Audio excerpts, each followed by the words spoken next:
अॻियो तुंहिंजो रहियो नाहे प्यार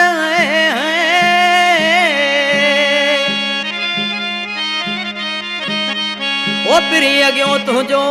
रहियो नाहे प्यार ओ धिके कयई धार मीर हिन मालिक दर्स खे अला कलाम लाइ फरमाइशा वफ़ा जान मोहम्मद उनड़ हाकम अली जूणे जो हादी गुल चांडियो ख्वाजा स्टाफ खां सरदार पालारी ऐं मीर मालिक दर्स असांजे जानी ऐं ख़ासि फरमाइशा असांजो पुराणो उस्ताद मंजी भील असांजी महफ़िल में वेठो आहे ऐं ख़ासि फरमाइशा चेयरमैन गुलू भील उसा साजन सिकायल जा दोस्त आहिनि आज कुमार सिंह पंहिंजे बाबू जे नाले चवण लॻो आहे ओ वयायो हाणे असां खां रुसी ओ हेॾी मोहबत हूंदे दिलि कीअं टुटी ओ तोखे सारे सावल मुंहिंजी निंड पेटी तोखे सारे सावल मुंहिंजी निंड पेटी वया आयो हाणे असां खां रुसी हेॾी मोहबत हूंदे दिलि कीअं टुटी तोखे सारे सावल मुंहिंजी निंड पेटी तोखे सारे सावल मुंहिंजी निंड पेटी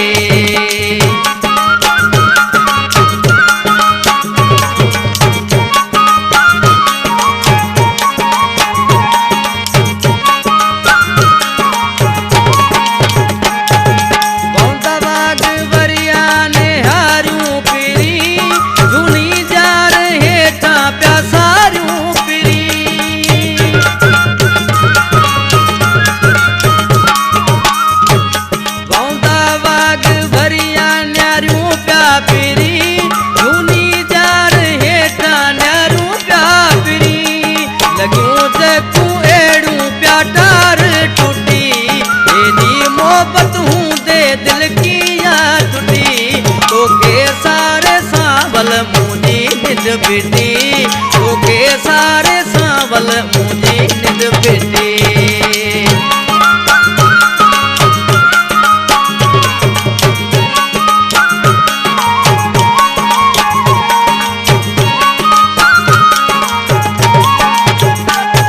अकेले शामू गुज़ारियूं वरी पुराण पढ़ण ते पुकारियूं पिया वरी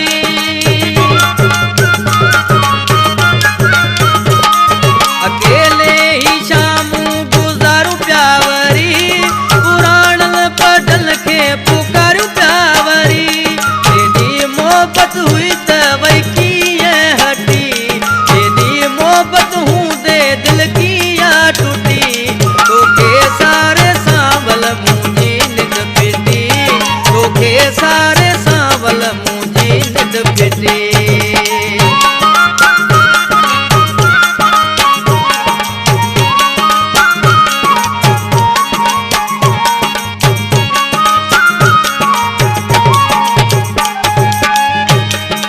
सरवाणी संद खे सहारो ॾियो को कढी दर्द दिल मां बोहारो ॾियो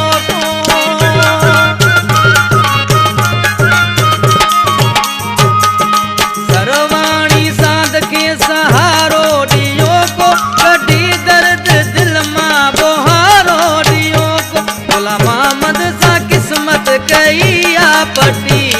हेॾी मोहबत हूंदे दिलि कीअं टुटी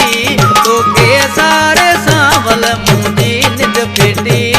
तोखे सारे सावल मुंहिंजी निंड पेटी वया आयो हाणे असां खां रुसी हेॾी मोहबत हूंदे दिलि कीअं टुटी तोखे सारे सावल मुंहिंजी निंड पेटी तोखे सारे सावल मुंहिंजी निंड पेटी